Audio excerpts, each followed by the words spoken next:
Hello, hello, hello, hello, hello, hello. Good evening to all. नमस्कार विद्यार्थी मित्रांनो. Welcome to अड्डा 24/7 मराठी. मी रिजनिंग गुरु गणेश आपणा सर्वांचं हार्दिक हार्दिक स्वागत करतोय. बघा विद्यार्थी मित्रांनो, आजचा जो आपला टॉपिक आहे ज्याचं नाव आहे ब्लड रिलेशन, रक्तसंबंध, नातेसंबंध. हा जो टॉपिक आहे तो आज आपल्याला इथे कव्हर करायचा आहे. आणि येस, सेशनची सुरुवात करूयात एका सुविचाराने. आजचा सुविचार आहे, यशस्वी व्हायचं असेल तर आपल्या मनात कधीच तक्रारींचा साठा करू नका. या सुविचाराने आजच्या दिवसाची आपण सुरुवात करूयात. आणि विद्यार्थी मित्रांनो, आजचा टॉपिक आहे ब्लड रिलेशन. एकदम जबरदस्त असा हा टॉपिक असणार आहे आणि महत्वाचा टॉपिक आहे. याच्यामध्ये बारकाईने लक्ष देणं देखील गरजेचं असतं. व्यवस्थितरित्या जो प्रॅक्टिस करणार आहे त्याची या टॉपिकवर कमांड बनणार आहे. ठीक आहे. आणि तुम्हाला देखील या टॉपिकवर कमांड बनवायची असेल तर विद्यार्थी मित्रांनो, बेसिक गोष्टी बारकाईने समजून घेणं गरजेचं आहे. ठीक आहे. तर बघा, सुरुवात करूयात आपण. बेसिक गोष्टींकडे आपण लक्ष देऊयात. बघा, आता सर्वात सुरुवातीला आपण बघूयात की बाबा, जे आपल्याला ब्लड रिलेशन मध्ये आपले ट्री बनणार आहे. सपोज बघा, इथे मी आहे. एक एक्झाम्पल बघा. आता इथे मी आहे, मी, माझी पत्नी, माझा मुलगा, माझी आई आणि वडील.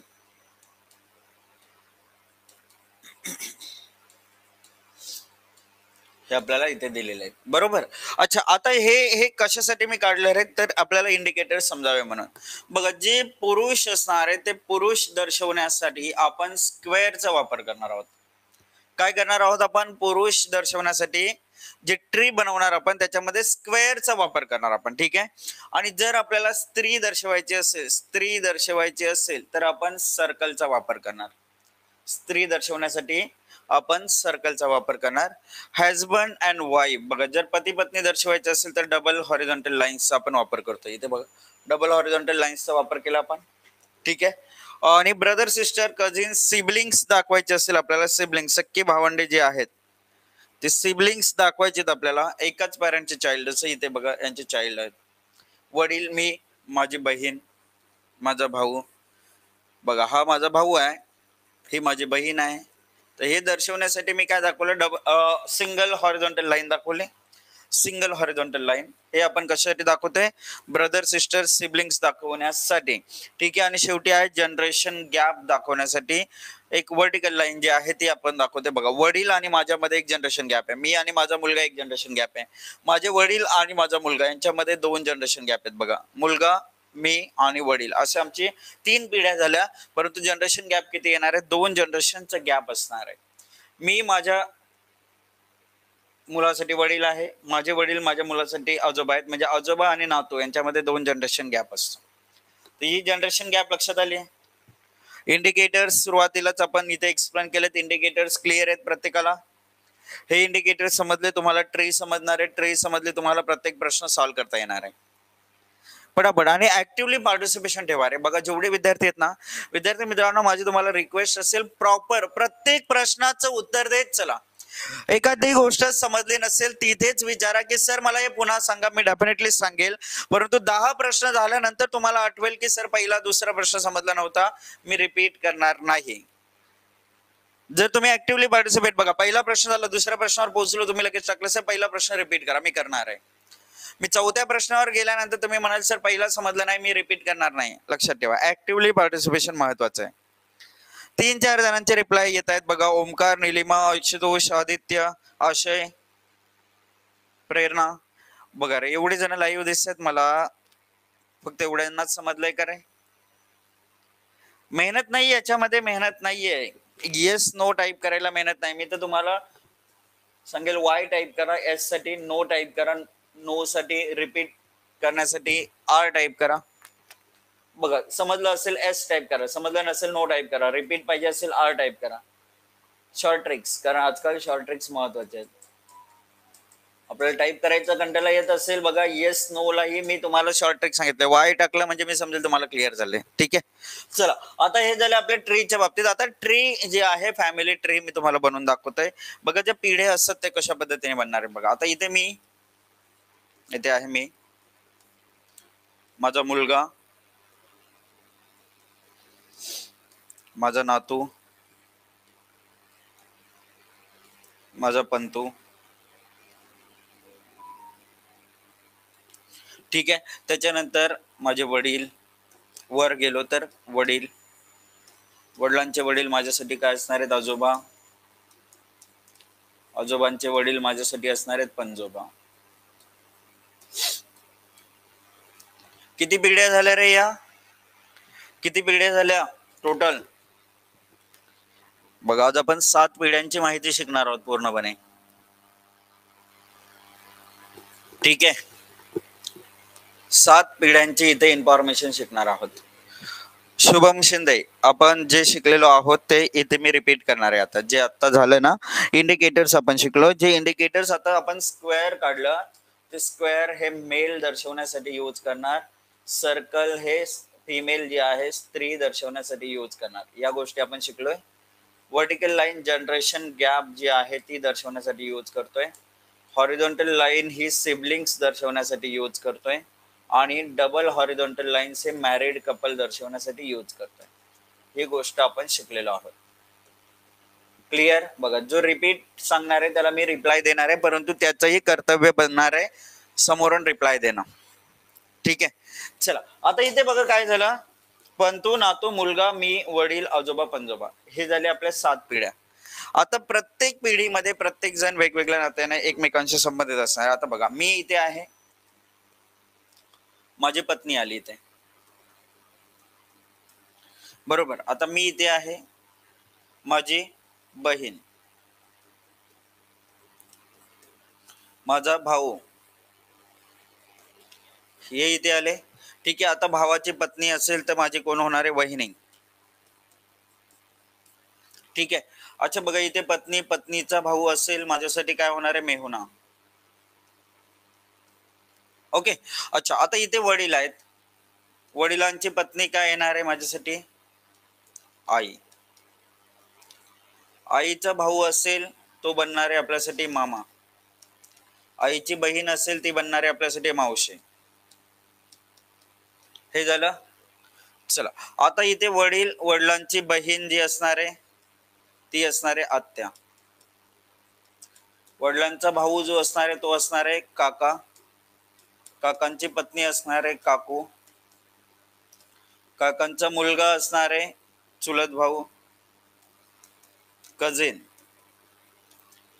चुलत भावाची बहीण असणार आहे चुलत बहीण. हे काय झाले? कझिन आपण शो केले. ओके, ही माझी पिढी झाली, माझ्या वडिलांची पिढी झाली. अच्छा, आता इथे बघा, आईचे आई वडील जे आहेत ते देखील काय होणार आहेत? आजोबा, आजी. आता हे जे आईच्या बाजूचे रिलेशन आहे, आईच्या बाजूच्या रिलेशनला काय बोलतोय आपण? इंग्लिश मध्ये त्याला काय वर्ड वापरला जातोय? Maternal relation. एक्झॅक्टली. काय बोलतोय आपण त्याला? मॅटर्नल रिलेशन बोलतोय. मम्मी मॅटर्नल, पप्पा पॅटर्नल, एवढं तुम्ही लक्षात ठेवू शकता. एक्झॅक्टली, असे अश्विनी करेक्ट होता. चला, वडिलांच्या बाजूचे रिलेशन जे आहेत, आजोबांची पत्नी, आजी, हे जे रिलेशन आहेत फादर साइड रिलेशन, त्याला आपण काय म्हणतो? पॅटर्नल.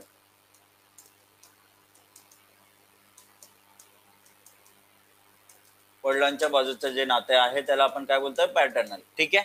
अच्छा, पंजोबांची पत्नी काय होणार आहे? पणजी. बघा, आजोबा, पंजोबा पणजी झाली, आजोबा आजी झाले, इथे वडील, आई, आत्या, मामा, काका, काकू, सर्व काही झालं. ठीक आहे, माझ्या जनरेशन मधले सर्वही झाले. आता मुलगा असेल, मुलाची पत्नी असेल तर ती कोण होणार आहे? माझ्यासाठी सून होणार आहे, तिच्यासाठी मी सासरा असणार आहे, बरोबर. अच्छा, मुलाची बहीण म्हणजे माझी कोण येणार आहे? मुलगी येणार आहे, माझी मुलगी. ठीक आहे. मुलीचा पती असेल तर माझ्यासाठी तो काय लागणार आहे? जावई लागणार आहे. मुलीची मुलगी असेल तर नात होणार आहे, मुलीचा मुलगा असेल तर नातू होणार आहे. मुलाचे मुलगा नातू, मुलाची मुलगी नात, काय ते नात. पंतू, फिमेल असेल तर पंती. अंडरस्टूड? सर्व नाते क्लिअर झालं. 7च्या 7 पिढ्यांचे जनरेशन वाईज जे आपली इन्फॉर्मेशन आहे सर्व क्लिअर झालं. बघा, माझ्या मुलासाठी मी वडील असणारे, सुनेसाठी सासरा असणारे, नातीसाठी आजोबा असणारे, पंतूसाठी पंजोबा असणारे, पत्नीसाठी पती असणारे, मेवण्यासाठी मेवणा असेल, चुलत भावासाठी चुलत भाऊ असेल, बहिणीसाठी भाऊ असणारे, जावयासाठी सासरा असणारे, नातूसाठी आजोबा असणारे, आईसाठी मुलगा असणारे, आत्यासाठी भाचा असणारे, काकांसाठी पुतणे असणारे, आजोबांसाठी नातू असणारे, आजीसाठी नातू असणारे, पंजोबांसाठी पंतू असणारे. म्हणजे मी प्रत्येक जनरेशन वाईज या ठिकाणी मी वेगवेगळ्या नात्याने संबंधित आहे. अंडरस्टूड. ही जनरेशन ट्री झाली. आता इथे ज्या ज्या गोष्टी मी शिकवल्या होत्या बघा, स्क्वेअर कुठे केलंय, जो मेल आहे पंजोबा आजोबा वडील मी मुलगा नातू पंतू सर्वांना स्क्वेअर केलाय. फिमेल बघा, पणजी आजी आत्या पत्नी सून नात पंती सर्वांना सर्कल केलंय. जनरेशन गॅप, मी माझे वडील आजोबा सर्वांमध्ये एक एक जनरेशन गॅप दाखवले. मॅरिड कपल, काका काकू आजी आजोबा पंजोबा पणजी आई वडील, ठीक आहे, मुलगा सून, हे काय झाले रे, मॅरिड आहेत. नेफ्यू नीस जे आहेत स्वाती बघा, नेफ्यू नीस कोणाला म्हणतात. आता जो मी इथे होता, आता माझा जो भाऊ आहे, भाऊ जो आहे ना, भाऊ याचा मुलगा असेल तर माझ्यासाठी तो काय लागणार आहे, पुतण्या लागणार आहे. भावाचा मुलगा पुतण्या, ठीक आहे. मुलगी असेल तर भावाची मुलगी पुतणी, नेफ्यू नीस झाला, ठीक आहे. आणि बहीण जी आहे, बहिणीचा मुलगा असेल तर तो काय झाला असता, भाचा, बहिणीची मुलगी असते भाचे, नेफ्यू नीस हे इथे लागलं रिलेशन. ओके, क्लिअर झालं. श्रद्धा, स्वाती, नेफ्यू नीस हे भाचा पुतण्या पुतणी, भाचे आणि पुतणे, नीस भाचा भाचे, हे झालं. भाचा असेल पुतण्या असेल तर नेफ्यू. डन. चला, सर्व झाले. आता सर्व रिलेशन्स इथे आपल्याला दाखवून झालेले आहेत. चला, आता पुढे आपल्याला प्रश्नांचे प्रकार जे दिलेले आहेत, मेवण्याची मुलंही तीच लागणार आहेत रे, भाचे वगैरे जे लागणार आहेत नेफ्यू नीसच लागणार आहेत. मेवणा असेल मेवणी असेल नेफ्यू नीस नात्यानेच त्यांना ओळखलं जाते. ओके आशुतोष. चला, आता कोडे आधारित रक्तसंबंध, सांकेतिक रक्तसंबंध, नातेसंबंध दर्शवणे म्हणजे इंडिकेटिंग फॉर्म मधील ब्लड रिलेशन, असे जे नाते आहेत ते आपल्याला या ठिकाणी आपल्याला विचारले जातील. असे प्रश्न जे आहेत ते विचारले जातील. कधी आपल्याला पझल बेस विचारला जाईल, कधी कोडेड विचारलं जाईल, कधी आपल्याला इंडिकेटिंग फॉर्मॅट मधील प्रश्न विचारले जातील. तर सर्व या ठिकाणी आपल्याला शिकायचं. असं ऐकलंय की नाते संबंध जपणं कठीण आहे, बनवणं कठीण आहे, का सोपं आहे ते आता तुम्हाला समजणार आहे. बघूयात, क्लिअर होऊन जाईल आता तुम्हाला जमतंय की नाही जमत आहे ते. चला, आता बघा विद्यार्थी मित्रांनो, आजच्या दिवसातील पहिला प्रश्न असं दिले आपल्याला, प्रश्न बाय लँग्वेज आहेत बघा. ABCDEF अशा 6 व्यक्तींच्या कुटुंबात 2 विवाहित जोडपे आहेत. येस, रक्तसंबंध मराठीत संबंध असे डेफिनेटली थोडंसं अवघड जात आहे. इंग्लिश मध्ये ते प्रश्न सोपे वाटतात, परंतु आपले विद्यार्थी असे आहेत की इंग्लिश ठेवलं तर बोंबळत बसतात, अरे रे रे रे मोठं त्यांच्यावर संकट पडतं, असंही होत आहे. ठीक आहे, चला पुढील प्रश्न बघूयात. आता पहिला प्रश्न आहे, ABCDEF अशा 6 व्यक्तींच्या कुटुंबात 2 जोडपे आहेत, 2 मॅरिड कपल आहेत. डी ही ए ची आजी आहे आणि बी ची आई आहे. बघा, डी ही ए ची आजी आहे, 2 जनरेशन गॅप दाखवलं. आणि डी ही बी ची कोण आहे, आई आहे. सी ही बी ची पत्नी आहे, सी बी ची पत्नी आहे. अच्छा, एफ ही ई ची नात आहे. बघा इथे काय झालं, नेहमी लक्षात ठेवा, आणि पण परंतु तर, आणि पण परंतु तर हे जे असतात हे फर्स्ट पर्सन साठी वापरले जातात. बाकीचे जे शब्द आहेत, जो जे ज्याचे ज्याला ज्याने वगैरे, हे जे सर्व असतात ना, हे सेकंड पर्सन साठी वापरले जातात. ठीक आहे. अच्छा, काय सांगितलं बघा, डी ही ए ची आजी आहे आणि बी ची आई आहे. बी इथे येऊ शकत होता, बी इकडे येऊ शकतो, पॉसिबिलिटी आहे. सी ही बी ची पत्नी आहे असं सांगितलं आहे. आणि सी ही आणि म्हटलं म्हणजे सी ही एफ ची आई आहे. सी कोणाची आई आहे तर एफ ची आई आहे असं समजलं. एफ ही ई ची नात आहे. एफ कोणाची नात आहे तर ई ची नात आहे, म्हणजे इथे येणार ई. अच्छा, 7 जण होते म्हणजे ए ला आपण इथे ठेवतोय. झाले 1 2 3 4 5 6. डन. चला, आता इथे काय दिले बघा की सी चा ए शी काय संबंध आहे, तर सी ही ए ची कोण असेल, 6 व्यक्ती आहेत म्हटलं तर सी ही ए ची आई आहे असं आपल्याला इथे कन्सिडर करावं लागेल. ठीक आहे. जर विद्यार्थी मित्रांनो आता इथे आपल्याला व्यक्तींची संख्या माहिती नसते तर रिलेशन आपलं कॅनॉट बी डिटरमाइंड ही बनलं असणार आहे. सीएनडी बनलं असतं हे रिलेशन. आता हे ए इथे येऊ शकतो, इथे येऊ शकतो, पॉसिबिलिटी दोन्ही आहेत. परंतु आपण पॉसिबिलिटीच्या हिशोबाने आपला विचार करून जमणार नाही, कारण इथे काय केलंय, आपल्याला दोन मॅरिड कपल आहेत ते आपल्याला सांगितलं होतं. आपण दोन मॅरिड कपल दाखवलंय, एक आणि दोन, 1 2 हे काय आहेत, मॅरिड कपल झाले. आणि डी ही ए ची आजी आहे, ए ची आजी वडिलांची आई आहे.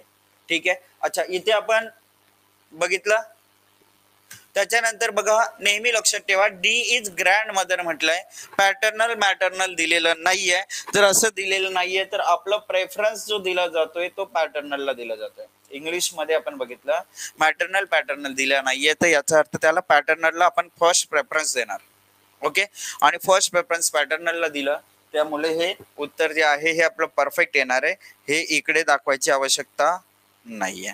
ठीक आहे. हे आपलं फायनल होणार आहे, कारण 6च व्यक्ती होत्या, तर आपल्याला सांगता येईल सी ए ची आई आहे. ओके. सी एन डी कधी बनलं असं तेही लक्षात आलंय. जर एक्झॅक्टली किती व्यक्ती आहेत ते जर माहिती नसतं तर आपलं तेही रिलेशन बनू शकलं असतं अशा पद्धतीचं, तर सी एन डी तेव्हा लागला असतं रे. एक्स्ट्रा व्यक्ती असतं, आणखी कोणीतरी असतं तर तो भेटला असतं आपल्याला रिलेशन तसा. चला पुढील प्रश्न बघूयात काय दिले बघा. आता जे हे एल चे वडील आहेत, परंतु एल त्यांचा मुलगा नाहीये. काय सांगितलं बघा, मी तुम्हाला हाही प्रश्न सॉल्व्ह करून दाखवते. पुढचा प्रश्न तुम्ही करायचा आहे. काय दिले बघा, जे एल चे वडील आहेत, जे हे एल चे वडील आहेत, परंतु एल त्यांचा मुलगा नाही म्हटलं तर एल ही मुलगी असेल. मग एन ही एल ची मुलगी आहे. बघा, एन ही एल ची मुलगी आहे असं सांगितलं, हे देखील आपण सेट केला. क्यू जे चा जोडीदार आहे. क्यू जे चा जोडीदार म्हटलं तर जे मेल होता म्हणजे क्यू फिमेल येणार. आता एम हा के चा मुलगा आहे. के आपल्याकडे आहे का? नाहीये. एम नाहीये, बाजूला ठेवूयात आपण. पी के ची पत्नी आहे. पी के नाहीच आपल्याकडे. क्यू पी चे वडील आहेत. क्यू कोणाचे वडील आहेत रे? पी चे वडील आहेत. आता क्यू पी च एक मिनिट, जे एल चे वडील आहेत परंतु एल त्यांचा मुलगा नाहीये, मुलगी झाली. एन ही एल ची मुलगी आहे. ओ जे चा जोडीदार आहे. सॉरी, तेच बोललो, असं कसं झालं, इथे चुकीचं लिहिलं मी. ओ लिहायचं होतं, मी क्यू लिहिलं. ओ जे चा जोडीदार आहे, इथे ओ येणार आहे, मी क्यू लिहिलं होतं चुकून, सॉरी. ठीक आहे. अच्छा, आता हे झालं. के एल चा भाऊ आहे. एल चा भाऊ आहे के. के च्या बाबतीतची माहिती इथे भेटली आपल्याला की के हा एल चा भाऊ आहे. एम के चा मुलगा आहे. एम हा के चा मुलगा आहे, हे आपल्याला इथे भेटला. पी के ची पत्नी आहे. पी ही के ची पत्नी आहे. आणि क्यू पी चे वडील आहेत. पी चे वडील कोण भेटले? क्यू भेटले. झालं, हे रिलेशन भेटलं आपलं फायनल. जे 8 व्यक्ती होते, 8 व्यक्तींच्या बद्दलची माहिती आपली सेट झालेली आहे. आपल्याला असं विचारलंय की ओ चा मुलगा कोण आहे. ओ जो आहे, ओ चा मुलगा बघा इथे कोण भेटते रे? के भेटतंय. के हे आपलं अचूक उत्तर आहे, पहिला पर्याय. ठीक आहे. चला, तर एम हा एल चा कोण लागेल? एम, लेटर एम हा एल चा कोण लागेल सांगा बघू. लेटर एम जो आहे तो एल च कोण लागणार आहे?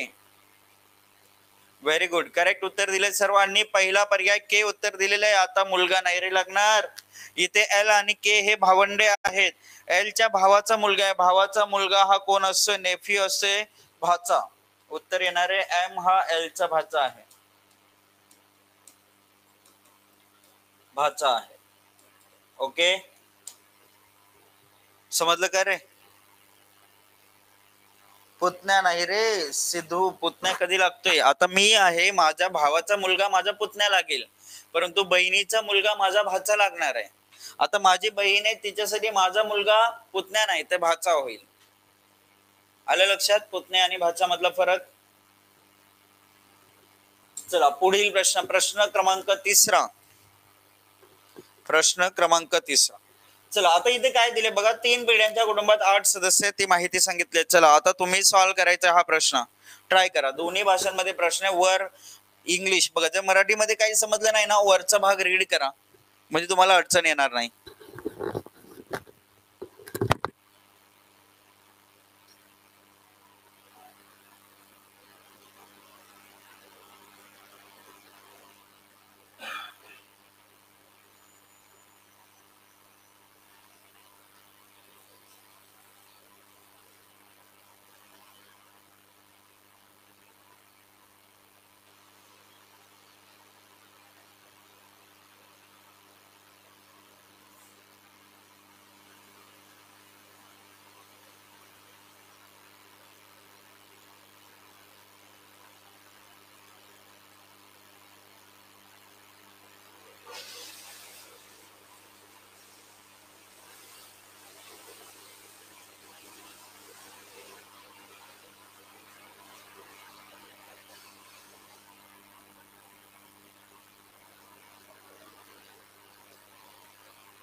चला किती पिढ्या आहेत रे? 3 पिढ्या आहेत.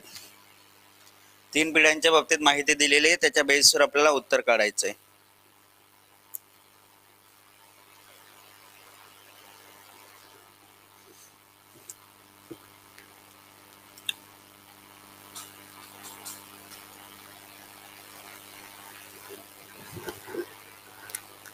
चला चला चला, पटापट पटापट पटापट उत्तर येऊ द्यात.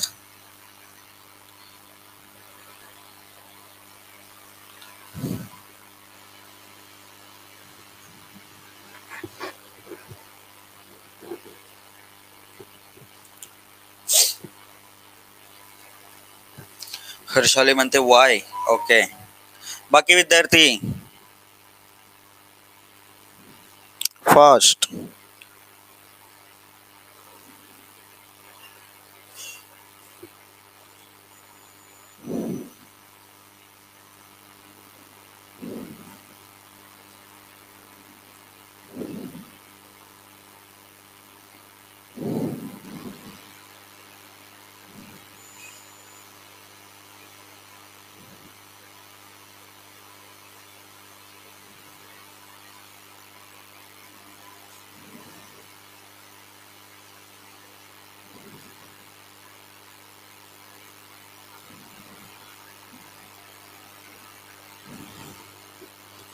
चला आता इथे बघा, 3 कुटुंबात सोडून दाखवतो मी, डोंट वरी.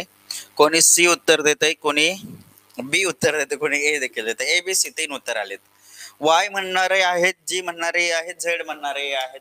काय विचारलंय एक्झॅक्टली? डी ची भाजी कोण असं विचारलंय. ठीक आहे, बघूयात आपण काय दिले बघा. माहिती अशी दिली आहे, 8 सदस्य आहेत. एस हा पी चा जावई आहे. जी जी म्हणजे सेकंड पर्सन कोण? पी. पी जी ची आजी आहे, आई आहे, जी ची आई आहे. बघा काय झालं रे. एस कोणाचं जावई आहे? पी चा जावई आहे.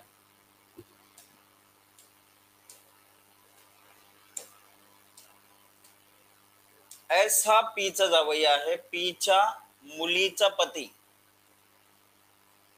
कोण आहे? एस आहे. एस हा पी चा जावई आहे. जे जी म्हणजे कोण? पी. पी जी ची आई आहे असं आपल्याला इथे समजलंय. म्हणजे पी जी ची आई. जी इथे येईल किंवा इथे येईल, पॉसिबिलिटी 2 आहेत. पॉसिबिलिटी 2 आहेत. जी इथे येऊ शकतं किंवा इकडे येऊ शकतं. आपण बघूयात ना पुढे काय दिलेलं आहे. ठीक आहे, चला पुढे काय दिले बघूयात. टी हा डी चा मेहुणा किंवा दीर आहे. एम हा वाय चा आजोबा. एम हा वाय चा आजोबा. आजोबा म्हणजे आईचे वडील सांगितले, म्हणजे मॅटर्नल रिलेशन दिलंय. जो जो म्हणजे कोण? वाय. वाय डी चा पुतण्या किंवा भाचा आहे असं सांगितलंय. तर मला सांगा रे, आता इथे दिलंय वाय डी चा पुतण्या किंवा भाचा आहे. डी चे भाची किंवा पुतणी विचारले, मग वाय उत्तर कसं येईल? पहिला उत्तर देणारे चुकीचे आहेत. सर्वांना लक्षात आलं. इथे आपल्याला सांगितलं बघा रे, एम हा वायचा आजोबा किंवा म्हणजे आजोबा आहे. आणि जो जो म्हणजे सेकंड पर्सन, जो असं जोच्या आधी कुठला लेटर दिसतोय? वाय. वाय डी चा पुतण्या भाचा आहे म्हणजे नेफ्यू आहे. आणि तुम्ही सांगताय नीस आहे. वाय डी चा नीस आहे तुम्ही सांगताय. चुकीचं उत्तर येणार ए वाले. बत्ती गुल झाली इथे. चला पुढे काय दिले बघूयात. आता जी ही वाय ची आई आहे आणि झेड वाय ची बहीण आहे. एस हा वाय चा वडील नाहीये. बघा काय सांगितलं, एस वाय चा वडील नाहीये. एस वाय चा वडील नाही आणि जी वाय ची काय आहे? आई आहे. म्हणजे हे रिलेशन इथे येत नाही. म्हणजे काय दिलंय? जी दुसरं येणार आहे, इकडे येणार आहे. जी जी आहे, जी ही कोणाची आई आहे रे? वाय ची आई आहे. आपण रिलेट कसं केलं बघा. काय सांगितलंय? एस हा वाय चा वडील नाही, म्हणजे एस वाय चा वडील नाही, म्हणजे वाय इथे येणार नाही आणि जी इथे येणार नाही. ठीक आहे, आपल्या लक्षात आलं. आता इथे सांगितलं होतं ना पी जी ची आई आहे. जी ची आई पी दाखवली आपण. इथपर्यंत आपण पोहोचलो. ही माहिती झाली. जी वाय ची आई आहे झालं. झेड वाय ची बहीण आहे.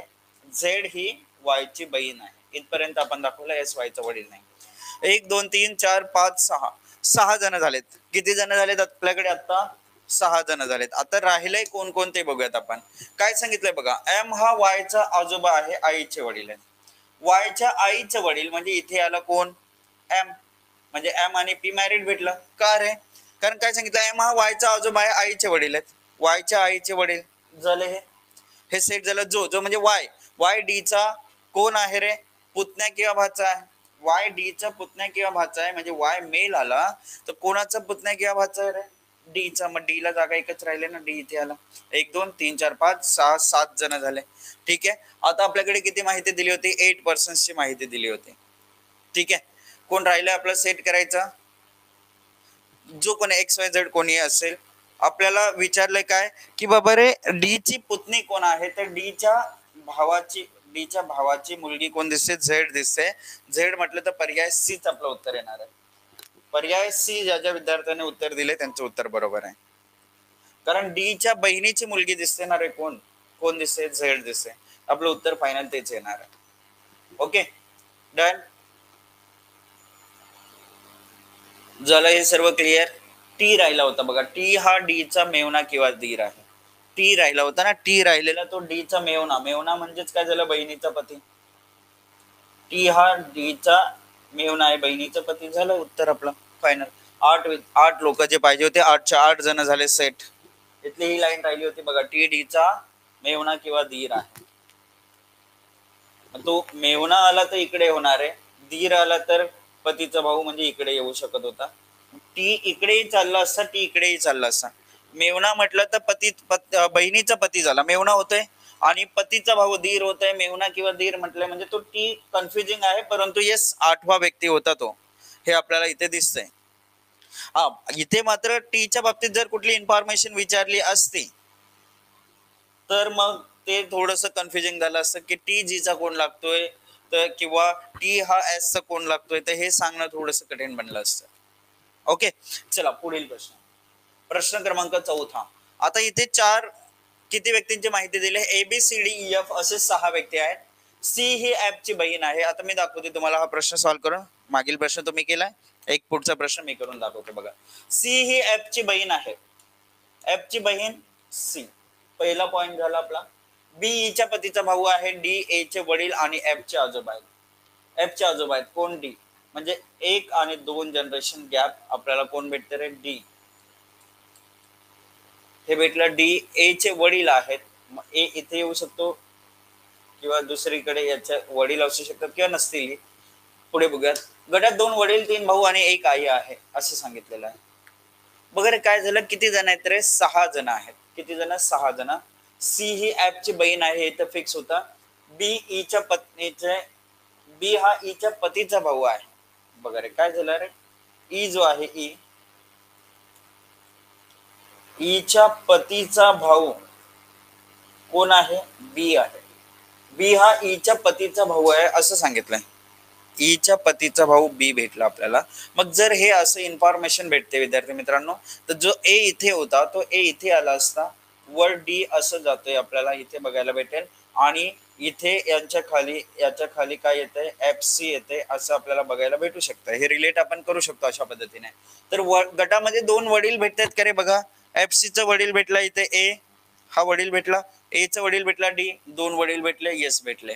3 भाऊ आहेत का रे, 3 भाऊ. बघा मग आता हा जो सी होता, सी चा एक भाऊ मानला तर एफ एक भेटला, ए चा एक भाऊ बी भेटला, बी चा एक भाऊ ए, म्हणजे 3 भाऊ होईल. आणि एकच आई आहे. एकच आई म्हटले तर बघा रे, या दोघांची आई एकच आहे, एकच फिमेल होती इथे. म्हणजेच ही रिलेशन, हे जे रिलेशन आहे हे फायनल होणार आहे इथे. आपल्याला विचारलंय हु इज द मदर, म्हणजे यांच्यामध्ये माता कोण आहे असं विचारलंय. यांची आई जी दिसते ती ई दिसते, तर पर्याय डी जे लागतंय ते आपलं इथे अचूक उत्तर येणार आहे. बी कशी आई लागेल रे, इथे सरळ सरळ दिलाय, B is the brother of E's husband. B ए ईच्या पतीचा भाऊ आहे एवढं दिलंय, तर तुम्ही लेटर बी का कुठल्या अँगलने उत्तर देताय, तुम्ही जेंडरच चेंज करून टाकायला लागले त्याचे.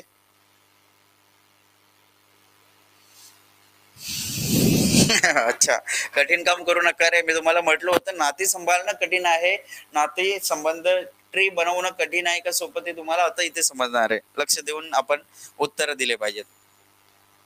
जेंडर प्रॉपरली सेट करता आलं पाहिजे, मेल फिमेल व्यवस्थित दाखवता आलं पाहिजे, लक्षात ठेवा. चला क्लिअर झाला हा प्रश्न. लेटर ई पर्याय डी आपलं उत्तर आहे.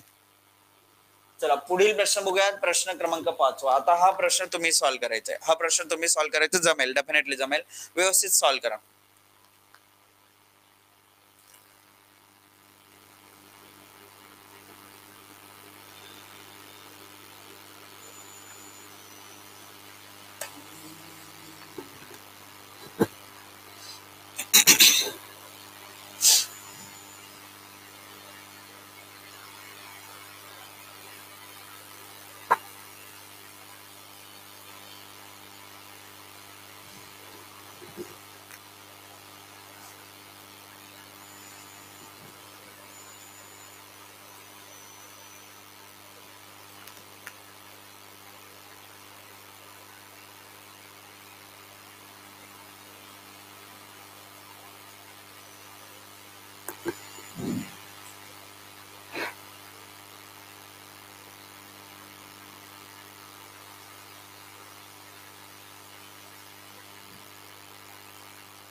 चला बघूयात आता इथे उत्तर काय येते. BCDE 4 पर्याय दिले, त्यांच्यापैकी काय उत्तर येईल.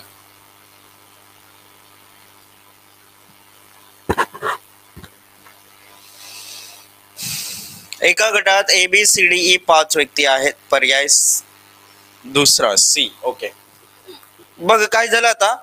काय सांगितलंय, ABCD 5 व्यक्ती आहेत. बी हा सी चा भाऊ आहे. सी चा भाऊ कोण आहे, बी. हे झालं. या 5 व्यक्तीत एक जोडपा आहे. ई हा पती आहे आणि एडी मैत्रिणी आहेत, त्यांनी लग्न केलेलं नाहीये. मग एडी जर मैत्रिणी आहेत, एडी मैत्रिणी आहेत, दोघी या ठिकाणी बघा फिमेल्स आहेत आणि काय आहेत, फ्रेंड्स आहेत या, आणि त्यांनी काय विवाह केलेला नाही म्हटलंय आणि एकच इथे माहिती दिली, ई हा पती आहे म्हटलं. राहिलेली सी फिमेल असेल आणि ई हा काय आहे, पती आहे असं समजते आपल्याला. विचारलंय काय आपल्याला की ई ची पत्नी कोण आहे, तर ई ची पत्नी कोण उरेल, फक्त सी उरणार आहे.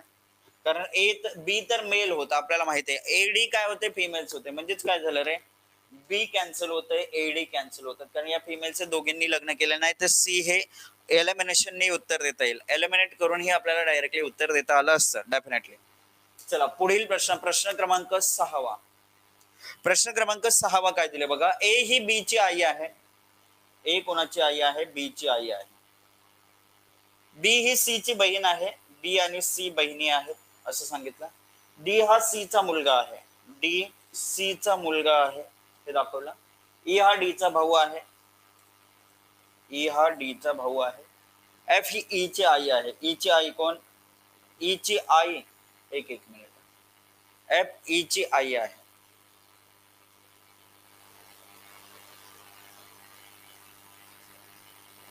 एक इथे आपण हे जे रिलेशन दाखवलं ना, इथे सांगितलं आपल्याला बी ही सी ची बहीण आहे.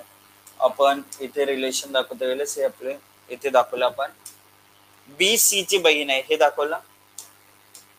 बी सी ची बहीण आहे, सी ठेवला आपण. डी सी चा मुलगा आहे, डी सी चा मुलगा आहे, सी चं जेंडर माहिती नव्हतं आपल्याला. ई डी चा भाऊ आहे हे झालं. एफ ई ची आई आहे. ई ची आई कोण आहे, एफ. एफ फिमेल येईल, सी मेल येईल. हे रिलेशन असं बनणार होतं. ठीक आहे. चला आता पुढे काय झालं, जी ए ची नात आहे. जी ए ची नात आहे. आता ए ची नात जी, म्हणजे जी याची हिची मुलगी असू शकते किंवा यांची मुलगी असू शकते असं झालं. सी ची मुलगी असू शकते किंवा बी ची मुलगी असू शकते. एच ला फक्त बी आणि सी दोन मुले आहेत. एच ला फक्त बी आणि सी असे दोन अपत्य आहेत. एच ला म्हणजे ए आणि एच मॅरिड आहे. झाली इन्फॉर्मेशन. आपल्याला असं विचारलं एफ च्या एच ची काय संबंध आहे. एफ एच चं कोण लागतं, तर एच च्या मुलाची पत्नी, आणि मुलाची पत्नी म्हटलं तर सून हे आपलं उत्तर येईल. डॉटर इन लॉ, पर्याय बी. ऑप्शन बी हे आपलं अचूक उत्तर आहे. सिद्धू काय म्हणतात सर, ट्री मध्ये फ्रेंड्स कसं दाखवतात. ट्री मध्ये फ्रेंड्स एक आपलं जस्ट एक रिलेशन होता, तो फ्रेंड्स दाखवण्यासाठी कुठलाही इंडिकेटर वापरत नाहीत. ठीक आहे, मी जस्ट ते दाखवलेलं काय, ते दोघे जवळ दाखवले एक लाईनने की ते फ्रेंड्स आहेत असं, परंतु त्याचं जनरली भेटत नाहीत असे प्रश्न दाखवले तर त्यांना रिलेट करण्यासाठी आपल्याकडे काय ऑप्शन नसतं. ठीक आहे, आपण फक्त बोलण्यापुरतं बोलत असतोय. जसं आपण एकदम क्लोज फ्रेंड आहेत, माझेही काही मित्र आहेत, ते मला बोलत असतात की ब्रदर फ्रॉम अनदर मदर असं, म्हणजे बोलणं खूप सोपं असतं, परंतु ते ट्रे मध्ये दाखवणं तेवढंच कठीण राहणार आहे. ठीक आहे, असं काही कुठलेही इंडिकेशन त्याच्यासाठी यूज नाही करू शकत. आता ए चा मित्र या लाईन मध्ये, या जनरेशन मध्ये, जनरेशन गॅप वालेही मित्र असतात. माझ्या वडिलांचे मित्र आहेत, ते माझेही मित्रच, माझ्यासारखे मित्राशी सारखेच वागतात ते. ठीक आहे, बरोबर. माझ्या भावाचे मित्र, तेही माझ्याशी मित्रासारखेच वागतात. म्हणजेच काय झालं, ते काही रिलेशन दाखवणं किंवा सेम जनरेशन मध्ये मित्र असतील असं नाहीये, असं नाहीये. आपला मुलगाही काही वर्षानंतर, माझंही वय झाल्यानंतर माझा मुलगाही माझ्याशी मित्रासारखंच बोलायला लागणार आहे. म्हणजे फ्रेंड, मित्राला कुठलंही जनरेशन येणार नाही, लक्षात ठेवा. चला पुढील प्रश्न, प्रश्न क्रमांक 7. Question number 7. चला आता हा प्रश्न बघा काय केलंय ते आपण बघूयात, आणि पुढचा प्रश्न तुम्ही ट्राय करायचे. बघा 7वा प्रश्न मी दाखवते. बघा PLT BND 6 मेंबर्स आहेत. N is the son of B. N हा मुलगा आहे कोणाचा, बी चा. हु इज म्हणजे कोण, B. B is not the mother of N. B mother नाही आहे यांची, म्हणजेच काय असणार आहे, बी फादर असणार आहे. पुढे दिलंय L is the brother of B. L हा बी चा भाऊ आहे. त्याच्याही पुढे गेलो आपण, D and B are married couple म्हटलं. डी अँड बी मॅरिड म्हटलं तर डी फिमेल इथे आली. नेक्स्ट आपल्याला दिलेलं T is the daughter of D. T कोणाची डॉटर आहे? डी ची, म्हणजे या बीडी ची डॉटर आहे टी. आता who is the sister of P. Who म्हणजे कोण? हे डी. डी बहीण आहे पी ची. डी कोणाची बहीण आहे? पी ची. How is N related to T. N टीचं कोण लागतं? तर एन हा टीचा भाऊ लागेल. कोण लागेल? ब्रदर. ब्रदर कुठे दिसते? उत्तर पर्याय बी, हा पर्याय डी. ब्रदर पर्याय डी जे आहे ते आपलं अचूक उत्तर आहे. येस, सर्वात फर्स्ट उत्तर दिलं अक्षय वाकडे, त्याच्यानंतर तृप्ती, अक्षय, अश्विनी. परफेक्ट परफेक्ट उत्तर आहे एकदम. पर्याय डी हे आपलं अचूक उत्तर आहे. सिद्धू येस, करेक्ट उत्तर आहे. समजते प्रत्येकाला? क्लिअर होते हे?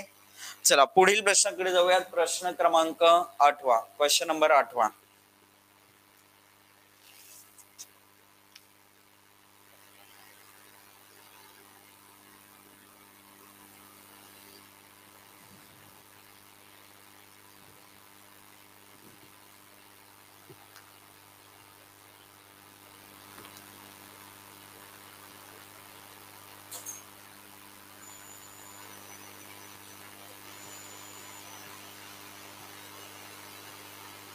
चला 8वा प्रश्न बघूयात.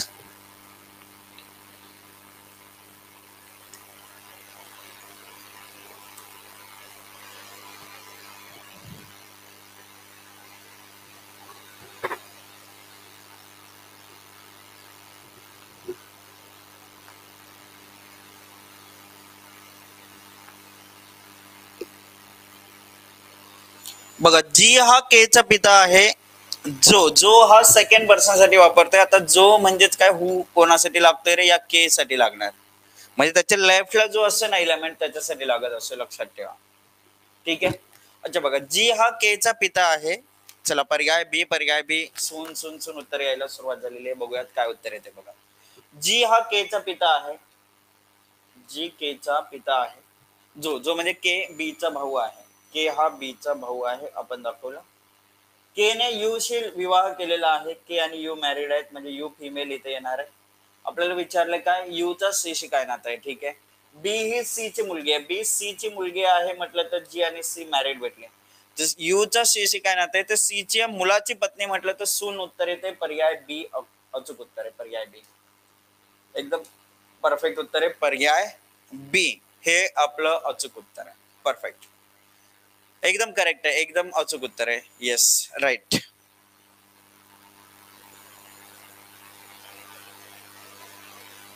Very good. अच्छा विद्यार्थी मित्रांनो, एक गोष्ट विचारतोय पुढे प्रश्नाकडे जाण्यापूर्वी. मला सांगा,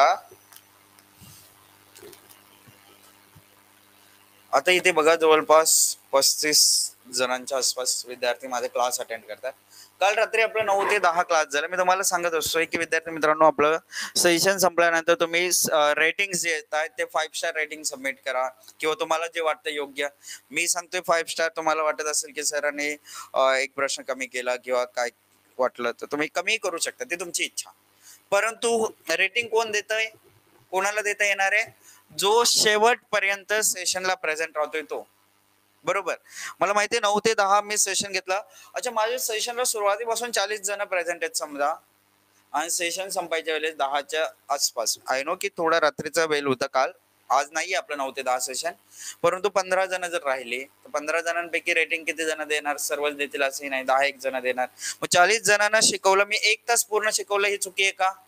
की तुमच्या रेटिंगसाठी मी लवकर सेशन संपवावं? मला ते पटत नाही. मला सांगा, जर विद्यार्थी मित्रांनो तुम्ही स्टार्ट टू एंड सेशन बघता, शेवटचे 2 मिनिटे थांबू शकता ना रे तुम्ही?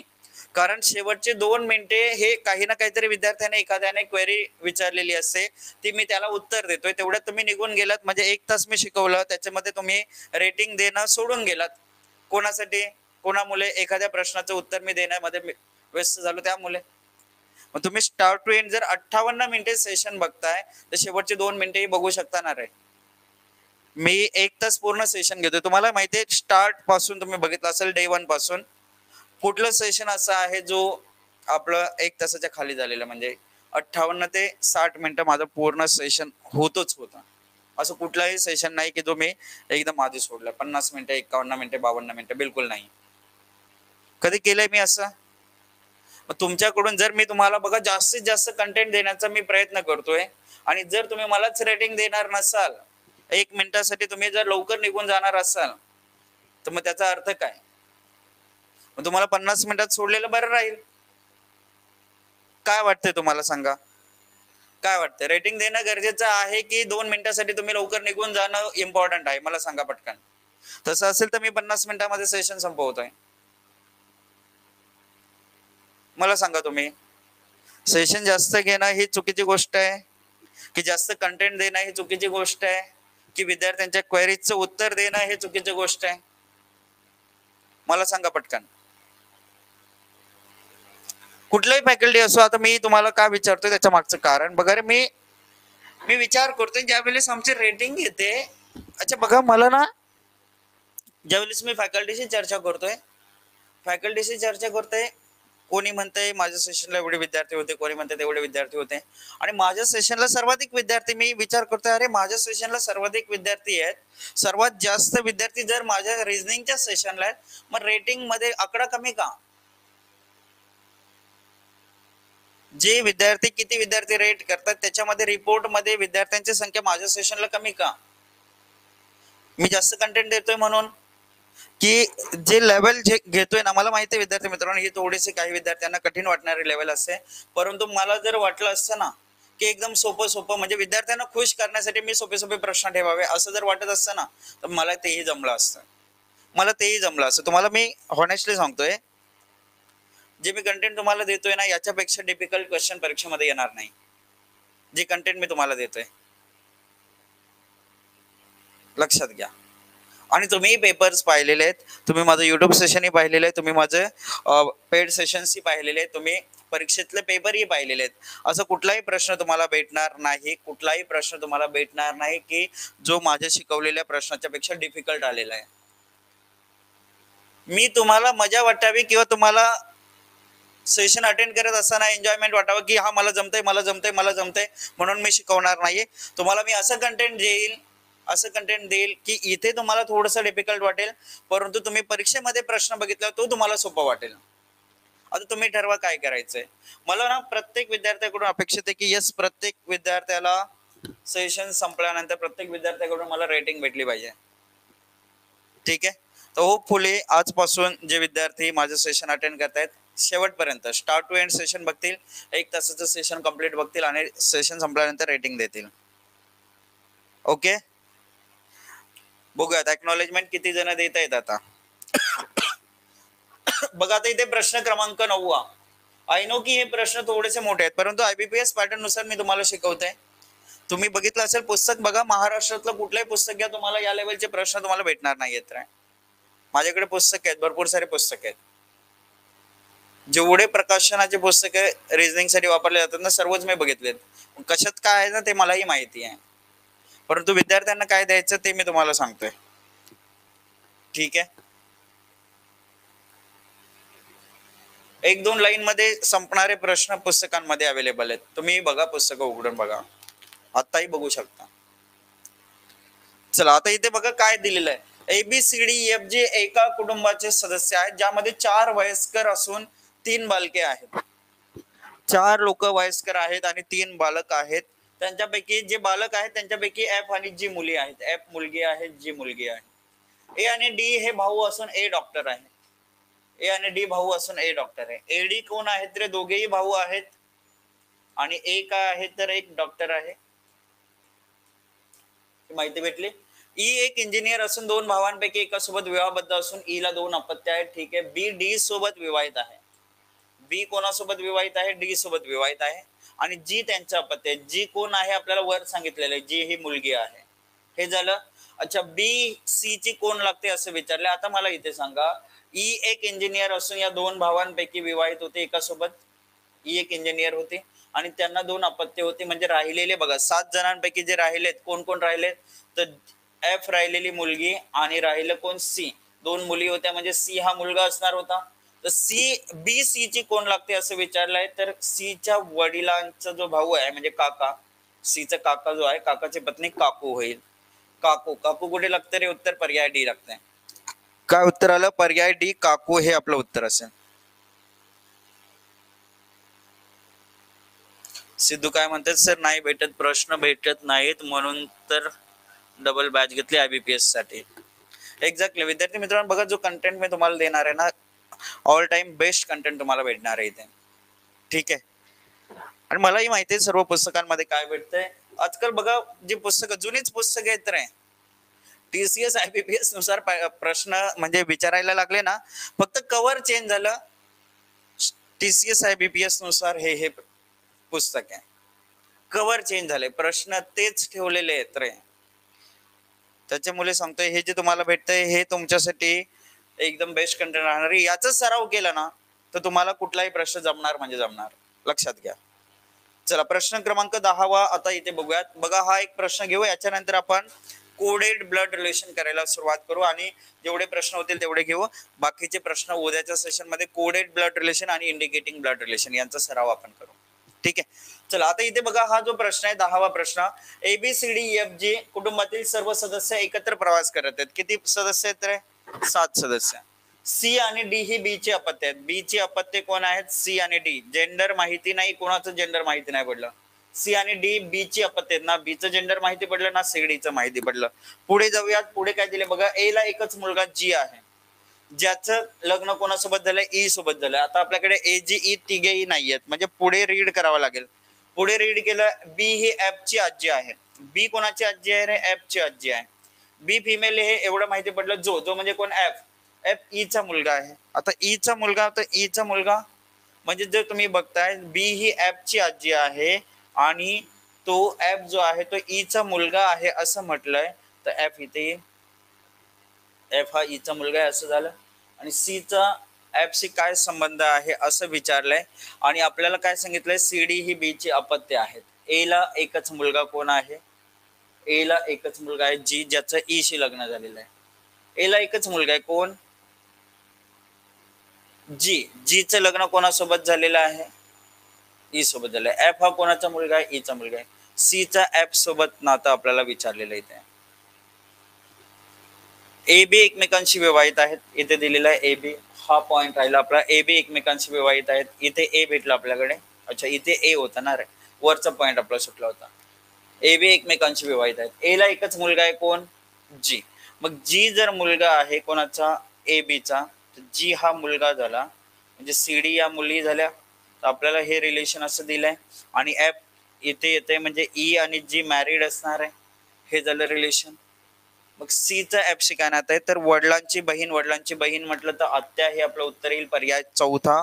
अंट हे आपलं उत्तर आहे, आत्या, पर्याय चौथा. बघा एक पॉइंट आपल्याकडून सुटला होता, कुठला? पहिला वाला. ए बी एकमेकांशी विवाहित आहेत, तर तो ए बी एकमेकांशी विवाहित या पद्धतीने दाखवून पुढची ट्री आपली फायनलाइज होत होती. ठीक आहे. चला तर आपल्याला हे डिस्क्रिप्टिव्ह फॉर्मॅट मधील प्रश्न होते, पझल बेस प्रश्न होते. हे क्लिअर आहेत सर्वांना? सर्व प्रश्न हे क्लिअर झाले का? जे आता आपण बघितले जेवढे डिस्क्रिप्टिव्ह फॉर्मॅट मधले होते सर्व क्लिअर आहेत? 10 प्रश्न आपण बघितले. आता पुढचे जे प्रश्न बघणार आहोत ज्याच्यामध्ये आपल्याला कोडेड ब्लड रिलेशन कव्हर करायचंय आणि उद्याच्या सेशन मध्ये आपण इंडिकेटिंग फॉर्मॅट मधील ब्लड रिलेशन घेऊ, कोडेड प्लस इंडिकेटिंग घेऊ. बघा आता कोडेड मध्ये काय होतं बघा, त्याच पद्धतीने ट्री बनवायचे.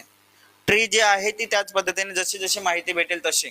फक्त इथे फरक काय पडला की इथे एक समीकरण आपल्याला दिलं, समीकरण रीड करून आपल्याला काय बनवायचे? एक ट्री बनवायची. आता ही कशी बनते ती समजून घ्या रे. ट्री कशी बनेल ती समजून घ्या पहिले आणि मग आपण पुढे जाऊ. लक्ष देऊन ऐका, मी तुम्हाला दाखवते. ज्यांना येते त्यांनीही लक्ष द्या, ज्यांना नाही येते त्यांनीही प्रॉपरली लक्ष द्या. काय सांगितलं बघा, W@S. आपण काय करायचं? ऍट द रेट बघायचं. A@B चा अर्थ ए हा बी चा भाऊ आहे, म्हणजे W@S म्हटलं तर W हा भाऊ आहे कोणाचा? S चा. S चा भाऊ कोण भेटला? W. आपण ट्री ड्रॉ करायला सुरुवात केली. अच्छा बघा, जिथे जिथे ऍट द रेट दिसते तिथे भाऊ हा रिलेशन येणार आहे, टी आर चा भाऊ आहे, अशा पद्धतीने नातं बनलं. पुढे बघा पर्सेंट दिलंय, एस पर्सेंट के. पर्सेंट बघितलं आपण, पर्सेंटचा अर्थ काय दिलाय? ए इज द सन ऑफ बी, म्हणजे एस हा मुलगा आहे कोणाचा? बी, के चा. एस मुलगा आहे के चा, इथे आला एस के चा मुलगा. के डॉलर जी, डॉलरचा अर्थ काय सांगितलाय? पती, म्हणजे के हा पती आहे जी चा. के कोणाचा पती आहे? जी चा पती आहे. आपण दाखवलं के जी चा पती आहे. जी अँड यू, अँड चा अर्थ काय आहे?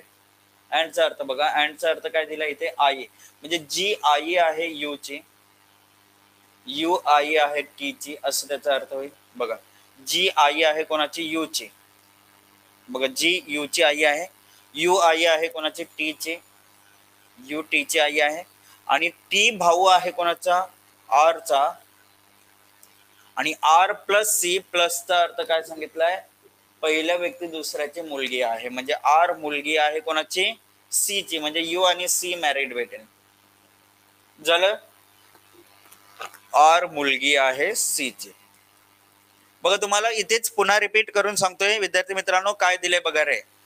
W at the rate S, at the रेटचा अर्थ होता भाऊ, डब्ल्यू भाऊ आहे एस चा, एस चा भाऊ आहे दाखवला आपण. एस पर्सेंट के चा अर्थ आहे एस हा मुलगा आहे के चा, बघा एस के चा मुलगा आहे ते दाखवला. के पती आहे जी चा, हे दाखवला. जी आई आहे यू ची, यू ची आई म्हणजे डब्ल्यू एस आणि यू या तिघांची आई जी भेटली. यू आई आहे टी ची, टी भाऊ आहे आर चा, आणि आर मुलगी आहे कोणाची, सी ची, मग आर ची आई यू भेटले म्हणजे सी वडील असेल. या पद्धतीने हे रिलेशन भेटलं. आता आपल्याला विचारलंय खालील पैकी कोणतं समीकरण बरोबर आहे. सी यू ची पत्नी आहे का रे, सी यू चा पती आहे, पती आहे.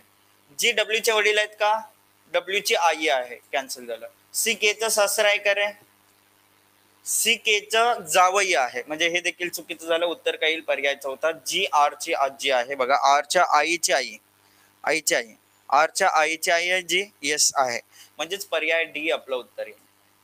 पर्याय डी जे आहे ते पर्याय डी आपलं अचूक उत्तर आहे. समजलं आता, पर्याय डी आपलं फायनल उत्तर असेल इथे. चला पुढील प्रश्न बघूयात, प्रश्न क्रमांक 12वा. 12वा प्रश्न काय दिलंय ते बघूयात. आता इथे काय सांगितलं बघा, W plus T divide R गुणिले एम, या समीकरणामध्ये डब्ल्यू चा एम शी काय संबंध आहे. आता तुम्ही ट्राय कराल का, बघा अधिक बघायचं, डब्ल्यू अधिक टी, डब्ल्यू अधिक टी, म्हणजे हे डब्ल्यू आहे समजायचं, हे टी आहे समजायचं. हा पहिला व्यक्ती दिलाय, डब्ल्यू ही टी ची बहीण आहे, डब्ल्यू बहीण आहे कोणाची, टी ची. डिवाइडचा अर्थ बघायचा, डिवाइडचा अर्थ पहिला व्यक्ती दुसऱ्याचा पिता आहे, म्हणजे टी पिता आहे आर चा. आणि इंटूचा अर्थ बघायचा, पहिला व्यक्ती दुसऱ्याचा भाऊ आहे, आर भाऊ आहे एम चा. हे समीकरण बनवा आणि डब्ल्यू एम चा कोण लागतोय ते सांगा. डब्ल्यू एम चा कोण लागतंय, पॅटर्नल अंट, आत्या, व्हेरी गुड. चला अक्षय म्हणते सर आत्या लागते, डब्ल्यू हे बहीण आहे वडिलांची. अशा पद्धतीने हे रिलेशन या ठिकाणी आपल्याला बघायला भेटतंय. येस, क्या बात है, क्या बात है. पर्याय बी बी बी सरळ सरळ दिसते सर. डब्ल्यू ही टी ची बहीण आहे, आणि टी हा आर चा पिता आहे, आर हा एम चा भाऊ आहे. तर डब्ल्यू चा एम शी काय संबंध आहे, तर एम चे वडील, टी वडिलांची बहीण, वडिलांची बहीण आत्या. पर्याय बी आपलं अचूक उत्तर आहे. पर्याय बी आत्या हे आपलं अचूक उत्तर आहे. वाटतं सोपं. आता ट्री बनवणं इझी आहे, फक्त लक्ष दिलं पाहिजे व्यवस्थित, तुम्हाला हे जमणार म्हणजे जमणार. चला आता पुढील प्रश्न आहे, तुम्हाला काय विचारलंय, या समीकरणामध्ये ए ही डी शी कशा प्रकारे संबंधित आहे ते आपल्याला सांगायचं आहे. ए डी सोबत कशा प्रकारे संबंधित आहे, सॉरी, ए च डी सोबत काय नाते आहे.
चला पर्याय सी सी सी ए ही डी ची सून आहे. क्या बात है, क्या बात है, व्हेरी गुड. बघा रे विद्यार्थी मित्रांनो, काय करायचंय बघा, ए ही डी शी कशा प्रकारे संबंधित आहे. ए ऍट द रेट ई म्हटलंय, तर ए ही ई ची पत्नी आहे असं त्याचा अर्थ होतोय. ए ई ची पत्नी आहे, कशावरून ठरवलं? @चा अर्थ पहिल्या व्यक्ती दुसऱ्याची पत्नी आहे. E%B%चा अर्थ पहिला व्यक्ती दुसऱ्याचा मुलगा आहे, म्हणजे ई हा बी चा मुलगा आहे. ठीक आहे. आणि B#C याचा अर्थ पहिले व्यक्ती दुसऱ्याची आई आहे, म्हणजे बी ही सी ची आई आहे. आणि $D डॉलरचा अर्थ दिलाय पहिले व्यक्ती दुसऱ्याची मुलगी आहे, म्हणजे सी मुलगी आहे कोणाची? डी ची, म्हणजे बी आणि डी मॅरिड असेल. तर आपल्याला विचारलं ए डी ची कोण लागते, तर डी च्या मुलाची पत्नी सून होते. ए डी ची सून आहे. पर्याय तिसरा आपला अचूक उत्तर आहे. पर्याय तिसरा एकदम परफेक्ट उत्तर आहे. व्हेरी गुड, क्या बात आहे. चला पुढील प्रश्न क्रमांक 14वा. क्वेश्चन नंबर 14वा बघा. आता काय सांगितलं ते बघूयात. हा प्रश्न बघूयात काय दिले बघा. पी गुणिले क्यू म्हणजे पी ही क्यू ची पत्नी आहे. पी डिवाइड क्यू म्हणजे पी हा क्यू चा पिता आहे. पी अधिक क्यू म्हणजे पी हा क्यू चा मुलगा आहे. आणि पी वजा क्यू म्हणजे पी ही क्यू ची बहीण आहे, असं सांगितलं आपल्याला. तर विद्यार्थी मित्रांनो लक्ष देऊन ऐका रे, काय विचारले ते समजून घ्या बघा. एस ही टी ची आई आहे दाखवायचं. एस कोणाची आई आहे? टी ची आई आहे. मग आपल्या माइंड मध्ये पहिले काय आलं पाहिजे की सर एस ही फिमेल असली पाहिजे, एस टी मध्ये एक जनरेशन गॅप असलं पाहिजे. आता तुम्ही जर बघाल तर तुम्हाला काय दिसते बघा. S into M, S into M, M into S, H divide H. पहिला व्यक्ती दुसऱ्याचा पिता आहे. पी डिवाइड क्यू चा अर्थ पी क्यू चा पिता आहे, म्हणजे एच डिवाइड एच, एस चा पिता आहे, एस चा पिता आहे. म्हणजे हे दोन पर्याय तर इथेच कॅन्सल होणार. दोन पर्याय इथेच कॅन्सल झाले. इथे जर दोन पर्याय कॅन्सल होतात म्हणजे पहिला किंवा दुसऱ्यापैकी एक उत्तर असणार आहे. पहिला पर्याय किंवा दुसऱ्या पर्यायांपैकी एक उत्तर आहे. पहिला पर्याय आपल्याला असं सांगतोय एस गुणिले एम म्हणजे एस ही एम ची पत्नी आहे, असं समजलं आपल्याला. एम डिवाइड एच म्हणजे एम हा एच चा पिता आहे.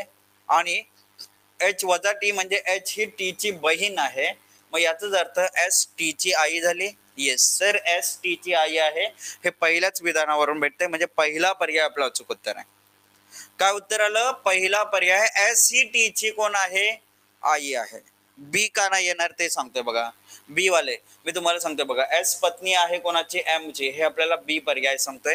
एम प्लस एच चा अर्थ काय होतोय? एम हा कोणाचा मुलगा आहे? एच चा मुलगा आहे. एम एच चा मुलगा आहे. आणि एच वजा टी चा अर्थ काय होईल? एच ही टी ची बहीण आहे, एच टी ची बहीण आहे. तर इथे काय होतंय? एस टी ची मुलगी आहे, एस टी ची मुलगी आहे असं त्याचा अर्थ. सून आहे, सून सून लागेल. बहिणीची सून आहे म्हणजे तिची सून, असं एच टी ची सून असं कन्सिडर करावं लागेल. तर हा बी वाला पर्याय चुकीचा असे तो उत्तर येणार आहे आपला पहिला पर्याय. फर्स्ट ऑप्शन आपला अचूक उत्तर आहे. ठीक आहे. चला क्लिअर झाले सर्व प्रश्न?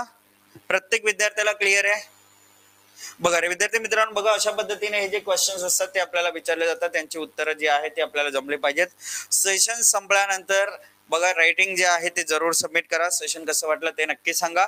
पुन्हा भेटू उद्याच्या सेशन मध्ये, ज्याच्यामध्ये आपल्याला कोडेडचा पार्ट उर्वरित आपल्याला कव्हर करायचा आणि बाकीच्या टाइम मध्ये आपण इंडिकेटिंग ब्लड रिलेशन कव्हर करू. थांबूया तिथेच. शुभरात्री. जय हिंद, जय महाराष्ट्र.